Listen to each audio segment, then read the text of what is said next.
Hi, my name's Daniel and I work for Public Record Office Victoria. I'm going to demonstrate how to digitise paper documents and volumes. We're doing this video as part of a series of seminars called Just Digitise It, which are intended for community groups who want to copy and present their collections over the web. The course has been funded through the Community Heritage Grant Scheme, which is administered by the National Library of Australia in concert with several other Commonwealth agencies, and we are grateful for their support. We will be using off-the-shelf equipment to show what's involved in getting good pictures of paper documents and volumes. We've chosen our equipment because it doesn't need a lot of skill to operate, and we can get large amounts of material copied cheaply and safely. You can achieve the same results we are getting with a wide range of different equipment. We hope this demonstration shows you how to solve problems and what a good solution looks like.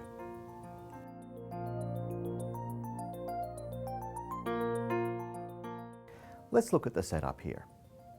Our first priority is looking after the people doing the work. We have positioned our volume, the camera and the computer as far as possible to minimize the person having to twist and stretch into awkward positions. Remember that even working quickly, it will take a couple of hours to digitize a volume this size. Another priority is looking after the material we are copying. That means that we are trying not to handle it too much. Rather than putting volumes upside down on a scanner, we are using an overhead camera and supporting the volume in a cradle. I am using gloves and always trying to support the object from underneath. I am also trying to make sure that the object looks neat in the image. I am lining up the pages so they are tidy, and once the book is in position, I will move it as little as possible while taking pictures. As you can see, the spine of this book is broken, so I can use a simple stack of paper to support one side while I digitize the other. For volumes with larger spines, you might want to use a support like a cradle. You can find videos on the internet which demonstrate how to make these and other forms of support for your material. Next, we want to get a good image.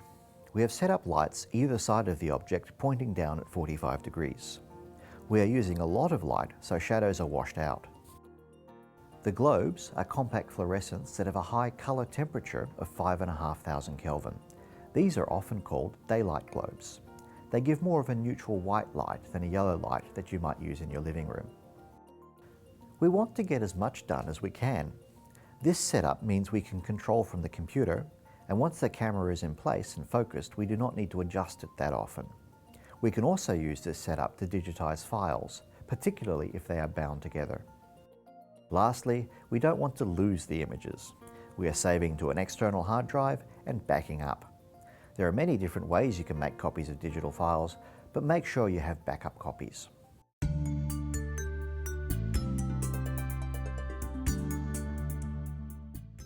Let's take some pictures now. I have made my original square under the camera and adjusted the distance of the camera so I can see all of the original plus a little bit of white space around it. I've made sure that I have focused the lens, and I've also set the camera white balance to match my lights. Next is adjusting the camera settings so we get a good image. We tend to choose a narrow aperture or high f-stop number so that there is a wide area in focus.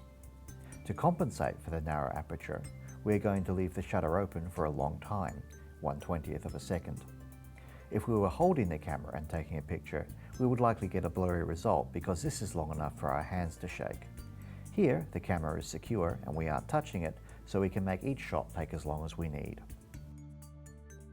I am choosing the type of file to save the picture as. Most cameras will take JPEG images, and more sophisticated cameras will allow you to take RAW images. In this case, a high-quality JPEG image will capture all the detail we need. Of course, the camera and software you use may work differently to this. I'll now take some more pictures.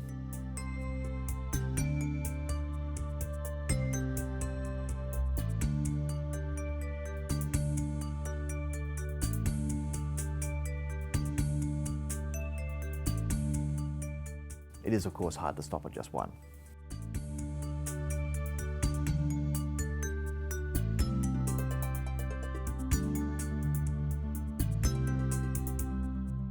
Another important aspect to looking after the images we have taken is to document the process.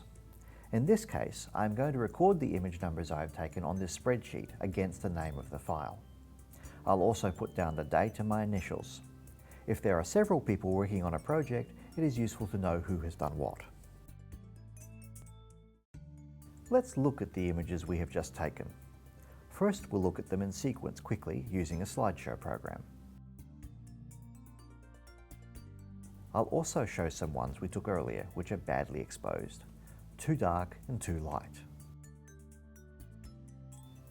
Remember, we adjusted our shutter speed to get the exposure right. Next, we'll open one of our images up in an image editing program and zoom right in. When we do this, we can see that the image is in focus. We can also see the pixels in the image. It's a good idea when you are setting up your project to experiment and make sure that you are capturing all the detail you need, particularly if you are imaging fine text or photographs.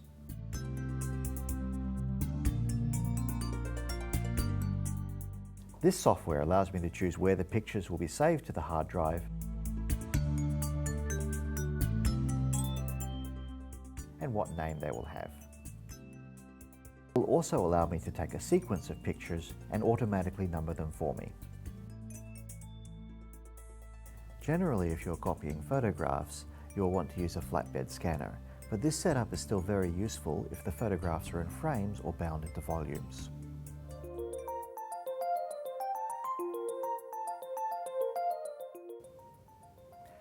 Speaking of scanners, we have one here. Let's scan one of the pages we just photographed for a comparison.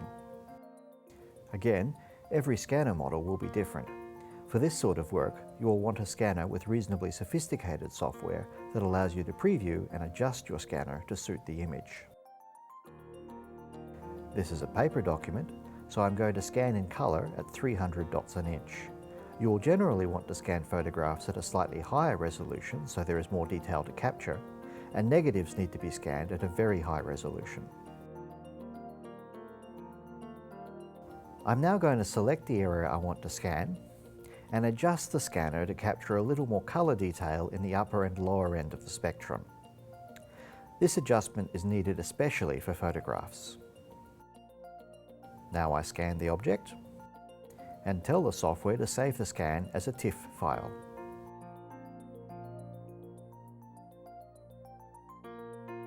Lastly, we'll open our scanned and photographed images side by side. You can see the resolution and colours are slightly different, but all of the essential information is captured. You can find more information to go with this demonstration on the Just Digitise It page on the Public Record Office Victoria website. Remember to experiment first and have fun digitising.